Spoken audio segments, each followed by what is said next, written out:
What am I telling you this for? Take a look at this. It's been a rollercoaster numbers year for the Spice Girls. 4 hit singles, 1 world tour, 2 engagements, 1 wedding, 2 collaborations, 2 MTV awards, and the band. 5 became 4, became 5 again briefly, and now looks set to become 6. The ride began in May with the shock departure of Ginger Spice Jerry Halliwell. This is a message to the fans. Sadly, I would like to confirm that I have left the Spice Girls. So long the main focal of the band, without Jerry, critics were quick to predict the end of the Spice Girls. But they were to be proved wrong. A triumphant appearance with Luciano Pavarotti in Italy for the children of Liberia launched a new, slimmer but still upbeat Spice Girls. Everybody usually, runs around him and calls him Maestro. And since we've been here, everybody's turning around calling him Pav. Everyone's going, all right, Pav. From Italy to the States, and the girls hit the ground running for the demanding US leg of their world tour, and spoke for the first time about the split with Jerry. Everybody, keeps asking and wants to know, was there a huge bust-up and loads of problems? And there was nothing like that. I mean, we were very surprised. There was never any tension before it happened. Did you see any unhappiness? She just wanted to move on. And move on she did in the most surprising circles. First as a spokesperson for the British Breast Cancer Awareness Campaign, and then as an ambassador for the United Nations. I think jammy sod. Actually, what Mel was saying before is really, really true. It's like, we're really proud of Jerry, for doing that. But, we feel, quite responsible for her getting that role. If it wasn't for the Spice Girls, she wouldn't be doing it. So it's like, yeah, good on her. But Jerry's not been the only one to find expression outside of the band. Mel B's smash collaboration with Missy Elliott led the way for Mel C's single with the Robin Hood of rock, Bryan Adams. And that's just the tip of the iceberg. I've spoken to Ms. Anna. She wants her.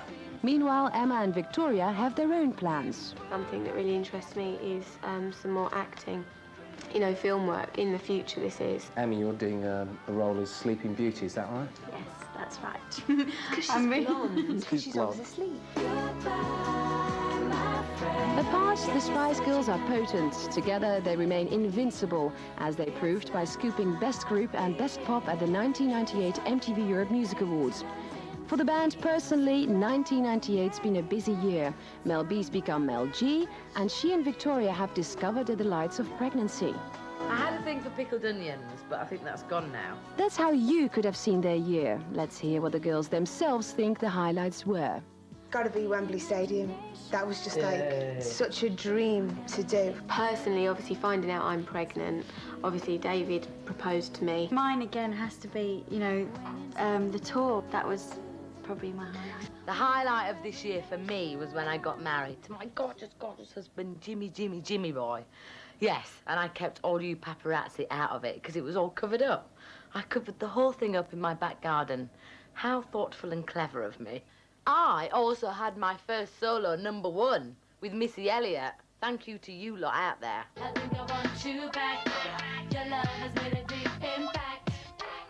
I know it might sound whack, but damn, I think I want you back. And I hosted the MOBO Awards with Bill Bellamy.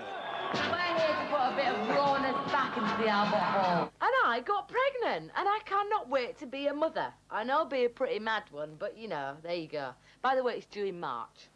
Before I go, I want to say a big, big thank you to everybody watching, and I hope you've enjoyed it as much as I have. I've had a great time here. I've got my tangers, got my nuts, got my bell.